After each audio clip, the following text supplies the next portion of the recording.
Hi hello नमस्कार, मी पायल आपलं नवीन अशा व्हिडिओमध्ये तुमचं मनापासून स्वागत करते। कशा आहात तुम्ही? मस्त असाल, मजेत असाल अशी आशा करते आणि तुमचा दिवस खूप छान जावो अशी स्वामी चरणी प्रार्थना। आणि तुम्हाला पहिल्यांदा श्री स्वामी समर्थ। तर आहे ना, हा दिवस आहे बुधवारचा। बुधवारी काळभैरव जयंती होती। स्वामी मठामध्ये जातात त्यांना म्हणजे त्यांना माहिती आहे की काळभैरव जयंती काय असते, पण बऱ्यापैकी आहे ना लोकांना काळभैरव जयंतीला काय करतात काय नाहीत करत हे बऱ्यापैकी लोकांना नाही माहिती। आता मलाच बघा ना, मी जेव्हा स्वामी मठात जेव्हापर्यंत जात नव्हते तोपर्यंत मलाही माहित नव्हते या गोष्टी, पण कधी कधी असं माहिती आपण आहे ना कुठे जातो येतो त्यामुळे माहिती होती, नाहीतर सगळ्याच गोष्टी काही माणसाला अगोदर कळत नाही त्या। तर इथं माझी सकाळची देवपूजा चालू होती। असं काय असेल तर मग अशी छानशी देवपूजा करायला आवडतं। आणि या दिवशी तुम्हाला आता काळभैरव मंदिर आहे ना सगळीकडेच नाही आहे, पण जिथं आहे तिथं आपण जाऊ शकतो। पण काळभैरव म्हणजे महादेवाचं अवतार, तर त्यामुळे ना आपण महादेवाची घरात पिंड असेल ना तर त्यालाच अभिषेक ते करायचा। तर आता इथं माझा तोच चालला आहे, सकाळनं म्हटलं अभिषेक ते करून घ्यावं। आणि या दिवशी आहे ना आपल्याला काळभैरव अष्टक म्हणायचं असतं। तसं आहे ना रोज ही म्हणण्याने खूप फायदे आहेत, मी पुढे ते सांगेलच तुम्हाला काय काय फायदे आहेत। तर इथं पिंडीला मी आहे ना अभिषेक करते आणि पिंडीला कधी हे 2 लोटा पाणी घालावं असं ते नाही का मिश्राजी म्हणतात, तेव्हापासून मी पिंडीवर कधीही 2 म्हणजे तांब्यावरून पाणी टाकते, जे असेल ते 2। आणि मंदिरात जाते तेव्हाही तसंच करते। तर आज माझी पिंडी छोटीशी आहे, पण छान आहे, छोटीशी आहे, तर त्याच्यावरच माझा चालला होता अभिषेक करायचा। आणि आता काळभैरवांचं काही घरामध्ये ठेवू नाही म्हणतात, असं पुस्तक असं काहीच ठेवू नाही म्हणतात। आता ते मला एवढं माहीत नाही, पण ठेवू नये असं मी ऐकले, त्यामुळं काही घरामध्ये तसं नसतं आपल्या। शनीचं झालं त्यांचं झालं। तर इथं महादेवांना मी चंदन लावते, चंदनही लावलं तरी चालतं, चंदन लावायचं आणि भस्म लावायचं एवढंच। बेल असेल तर बेल व्हायचं, फूल व्हायचं, एवढंच करायचं, झाला आपला अभिषेक झाला। आणि अशी साधी सरळ सोपी पूजा करायची आणि या दिवशी केलेलं त्याचं महत्त्व असतं।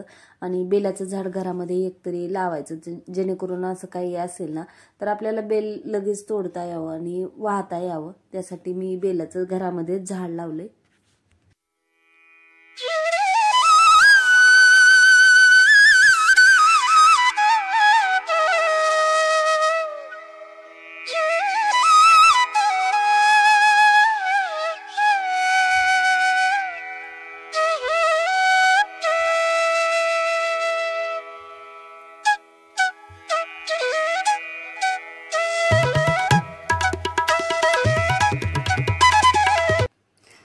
इथे माझी पूजा करून झाली आहे आणि तुम्हाला मी दाखवते की जे आपलं स्वामी समर्थाचं नित्यसेवेचं पुस्तक आहे ना त्याच्यामध्ये हे कालभैरव अष्टक दिलेलं आहे, अष्टक स्तोत्रम असं दिलं आहे। आणि ते खूप छान आहे, असं बघितल्या असं वाटतं खूप अवघड आहे म्हणायला, पण आहे ना असं वाचायला घेतलं तुम्ही म्हणजे थोडंसं वाचत गेलाल ना खूप छान आहे। आणि असं तालासुरात म्हणलं ना आणि यूट्यूबला ऐकलं तर इतकं छान वाटतं, खूप छान ऐकायला तर खूप छान आहे। त्यामुळं मग मी ही अगोदर करत नव्हते आणि नंतर माझा दिवस सगळा गेला म्हणजे देवघर सेट करण्यामध्ये, कारण ना दिवाळीपासून करेल ते सगळी कामं राहून गेली होती। तर आता व्यवस्थित ठेवलं देवांचं सगळं सामान आणि जे घासायचं होतं ते बाहेर काढून ठेवलं। आता दुसऱ्या दिवशी मग घासणं होईल म्हटलं, काढून ठेवल्यावर आपण घासतो, नाही तर मग घासू असं चाललं असतं। आता इथं संध्याकाळची माझी दिवाबत्ती चालू आहे आणि दिवाबत्ती केल्यानंतर मग मी मंदिरात जायचं असं विचार करत होते। आणि या दिवशी आपल्याला आहे ना 4 मुखी असा दिवाही दारात लावायचा किंवा मंदिरातही लावतात लोक। तर या जयंतीला नेमकं काय करायचं तर आहे ना, भगवान शिवाने आहे ना काळभैरव अवतारात या दिवशी जन्म घेतला होता, त्यामुळे ना हा दिवस काळभैरव जयंती म्हणून आपण साजरा करतो। आणि भगवान शिवाने हा अवतार का घेतला होता तर ब्रह्मदेवांचा गर्व नष्ट करण्यासाठी हा अवतार घेतला होता त्यांनी, त्यामुळं मग या दिवशी आपण त्यांची पूजा करतो। आणि या दिवशी त्यांचं आहे ना उग्र असं शक्तिशाली रूप असतं, तर हे पाहून त्यांची पूजा करायची असते। आणि आपल्या मनातील आहे ना नकारात्मक ऊर्जा एकदम बाजूला होते, म्हणजे आपल्याला एकदम पॉझिटिव्ह वाटतं. आणि जर आपल्याला असं नेगेटिव्ह माणसं आहेत, आपल्याकडे नेगेटिव्हिटी पसरली आहे, तर त्यापासून आपण ही गोष्ट केल्यानंतर खरंच, आणि हे अष्टक इतकं छान आहे ना, ऐकल्यावर ही असं पॉझिटिव्ह एकदम वाटतं. आणि आपलं आहे ना एखादं काम होत नसेल, आता घराचं काम, कुठं पैसे अडकले असेल, तर आहे ना ह्याच्यात तुम्ही आहे ना मंदिरात जाऊन करा का नाही तर घरा करा, ते अष्टक 40 दिवस केलं ना, म्हणजे आपले राहिलेली कामं पूर्ण होतात. त्यामुळं या दिवशी भैरवाष्टक स्तोत्र याला आता इथं 4 मुखी मी दिवा बनवायला घेतलाय आणि पीठ घेतले, गव्हाचंच पीठ घेतले आणि थोडं छोट्याच प्रमाणात बनवायचा, खूप मोठाही बनवायचा नाही. आणि त्याला फक्त 4 दिशेला आहे ना आपल्याला असं बनवायचं, जेणेकरून आपल्याला दिवा लावता येईल. आता काळभैरव जयंतीच्या रात्री हा 4 मुखी दिवा लावला जातो आणि हा आहे ना विशेष शुभ मानला जातो. आता आपण आहे ना 4ही दिशेला, म्हणजे पूर्व, पश्चिम, दक्षिण, उत्तर, या 4ही दिशेला आपण आहे ना हे लावतो, दिवाला तोंड करून दिवा चालू करतो. त्यामुळे ना आपण ह्या दिव्यामध्ये ना भैरवाचं तेज तयार होतं, त्यामुळं आपलं रक्षण करणार आहे आणि 4ही दिशेचं नकारात्मकता दूर होती. त्यामुळं 4 मुखी दिवा लावायचा असतो. आता हा मंदिरात लावला तरी चालतो आणि आपल्या दरवाजा बाहेर लावला तरी चालतो. काळभैरव हा काळाचा अधिपती असतो, त्यामुळे ना 4 मुखी दिवा लावल्याने अंधकार, भय, अशुभ शक्ती नष्ट करतो. त्यामुळे ना तो प्रकाश एकदम ज्ञान, शांती आणि संरक्षणाचा दीप आपल्या आजूबाजू लावल्याने ना आपलं नकारात्मकता आपल्या जीवनातील कमी होते. आणि हा दिवा आहे ना मी आता दिवा बनवते आणि त्या दिव्याला 4 मुख बनवले ना, आपल्याला त्याच्यात 4 वाती घालायच्या आहेत आणि याच्यामध्ये ना तिळाचं तेल घालायचं किंवा मोहरीचं तेल असेल ना उत्तम. मोहरीच्या तेलाला खूप महत्त्व असतं आणि मोहरीचं तेल आता माझ्याकडे तर नव्हतं, पण आहे ना मी जे आहे ते देवाचं तेल आहे ना तेच टाकलं. आणि या दिवशी आहे ना ओम भैरवाय नमः असं जप दिवसभर करायचा आणि जेवढं जमेल ना तेवढं भैरव अष्टक स्तोत्र म्हणायचं. तुम्ही करून बघा, खरंच खूप छान वाटतं. आता दिवा करून झालाय माझा आणि त्याच्यामध्ये आता वाती घालायच्या आणि त्याला हळदी कुंकू लावायचं आणि तो आपल्या दरवाजाच्या बाहेरच आपल्याला ठेवायचा असतो. त्यामुळं एका प्लेटीत ठेवायचा आणि खाली थोडंसं तांदूळ टाकायचे.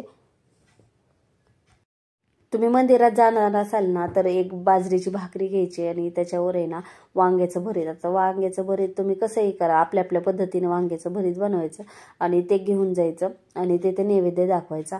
आणि दुपारी 12 वाजता जमलं तर 12 वाजता जायचं, नाहीतर आता आपल्या वेळेनुसार आपण कधीही जातो, पण दुपारी 12 वाजता काळभैरवाची ही करते, आरती केली जाते आणि मग तेव्हा गेलं तर चांगलं असतं. पण आता आपल्याला आपल्या वेळेनुसारच जावं लागतं. आता मला तर संध्याकाळीच जावं लागतं प्रत्येक वेळेस कुठं जायचं म्हणलं तर. आणि आता इथं दिवा मी हे केला, त्याला हळदी कुंकूही लावायचं आणि नंतर मग चालू करून मग आपल्या दरवाजाच्या बाहेर ठेवून द्यायचा. जर आहे ना दक्षिणेला ठेवायचा असतो, पण आता दक्षिणेला जमलं तर दक्षिणेलाच ठेवायचा. आणि या दिवशी दक्षिणेला बसूनच आहे ना कालभैरव अष्टक म्हणायचं, तर त्याचेही महत्त्व आहे. दक्षिण दिशेला खूप नेगेटिव्हिटी असते, त्यामुळे ना दक्षिण दिशेला या दिवशी केल्याने एकदम पॉझिटिव्ह नकारात्मकता कमी होती, त्यामुळे या दिवशी करायचं असतं. आता इथं आपण आहे ना आपलं जीवन सुखी करण्यासाठी आणि प्रत्येकाच्या जीवनामध्ये आहे ना थोड्याफार प्रमाणात अडचणी असतात, थोड्या प्रमाणात नाराजगी असते, सगळंच असतं, समस्या असतातच. मग त्या दूर होण्यासाठी असे छोटे मोठे उपाय आपल्या घरामध्ये आपण करायचं. आणि याच दिवशी आहे ना जरा जमलं तर असं आपल्या शेजारी पाजारी ना काळं कलरचं कुत्रा असेल ना त्याला ही भाकरी टाकायची, नाहीतर खायला काहीतरी टाकायचं. कुत्र्यालाही दिलेलं चांगलं असतं. तर असं जयंतीला एवढ्या गोष्टी केल्या तरी खूप छान गोष्टी होतात, आपल्या पॉझिटिव्ह होतात. आता दक्षिणेला बघा कितीही आहे तर मी ठेवू शकत नाही, तर त्यामुळं मग मी विचार करत होते या भिंतीला ठेवावं, पण म्हणलं नको, येणार जाणारा त्रास, त्यामुळं मग मी शेवट तिथंच साईडला ठेवला दिवा दरवाजाच्या आणि पाया पडून घेतलं. तर असा दिवा मी काळभैरव जयंतीला प्रज्वलित करायचा असतं. आता मंदिरात मी जाणार होते, पण मंदिरात म्हणलं बघ जाणं होते, ऐन टायमावर काय पण होतं, त्यामुळे म्हणलं दरवाजातही लावावं आणि मंदिरातही घेऊन जावं. आणि तुळशीलाही छान दिवा लावला. तुळशीला दिवा लावल्यावर आहे ना म्हणजे असं एकदम छान वाटतं संध्याकाळच्या वेळेस. आणि आहे ना मी वाचलंय एका ठिकाणी की तुळशीला दिवा लावताना ना कमी प्रमाणात लावायचं, म्हणजे तिथं जेव्हा आपण दिवा लावतो तेव्हा विष्णुदेव तिथं येतात म्हणे, मग त्यामुळं छोटासाच दिवा लावायचा, जास्त वेळ असं हे होणार आहे असं दिवा लावायचं नाही, कारण देवांना एवढं टाटकळ ठेवायचं नसतं असं मी वाचलंय एका ठिकाणी. आता ते बरोबर आहे का चुकीचं ते मला तुम्ही प्लीज नक्की सांगा कोणाला माहीत असेल तर. आणि नंतर आम्ही गेलो मंदिरात, जवळच आहे मंदिर, त्यामुळं मग काळभैरव आणि इथलं ग्रामदेवताच आहे वडगावचं भैरव देव, त्यामुळं मग जाणं होतं.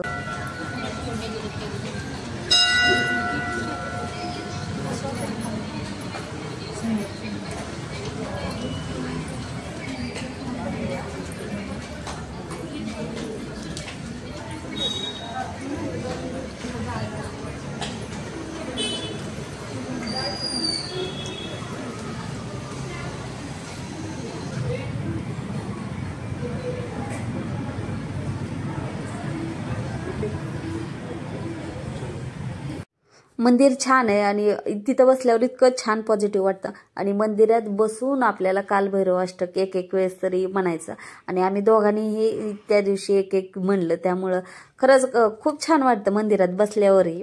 आणि लोकही खूप येतात, तुम्हाला दाखवलं मी की येतात त्या दिवशी लोक, आणि नैवेद्यही दाखवतात, दिवाही लावतात. तर नंतर आम्ही गेलो मार्केटमध्ये, कारण बुधवारचा बाजार असतो, त्यामुळं मग म्हटलं थोडंसं भाजीला घ्यावं, पण भाजीला तर खूप महाग होतं.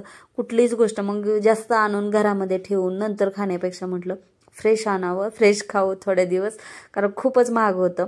आणि बाजारामध्ये आहे ना आता नवीन नवीन गोष्टी यायला लागले, तर तेही तुम्हाला दाखवते.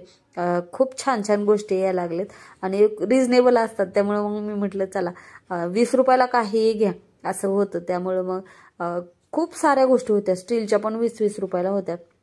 आणि नंतर मी घरी आले आणि भाज्या काढते, आणि यावेळेस आवळेही घेऊन आले मी. तर खूप छान आवळ्याचं मला काहीतरी करायचं आहे, कारण हेल्दी असतात आवळे त्यामुळं. आणि ह्या भाज्या व्यवस्थित ठेवणं तेवढंही महत्त्वाचं असतं, नाहीतर आहे ना अशाच सुकून जातात. त्यामुळं आपण ते आलं की ठेवणं ते तेवढं गरजेचंच आहे. आणि भाज्या आता तर सांगायचंच नाही, आणि पर्टिक्युलरच भाज्या बाजारात आहेत, असं सगळ्या भाज्या काही बाजारामध्ये दिसतच नाहीत तो पहिल्यासारख्या. तर असं तर लिंबाचं लोणचंही माझं करायचंच आहे, तर बघू.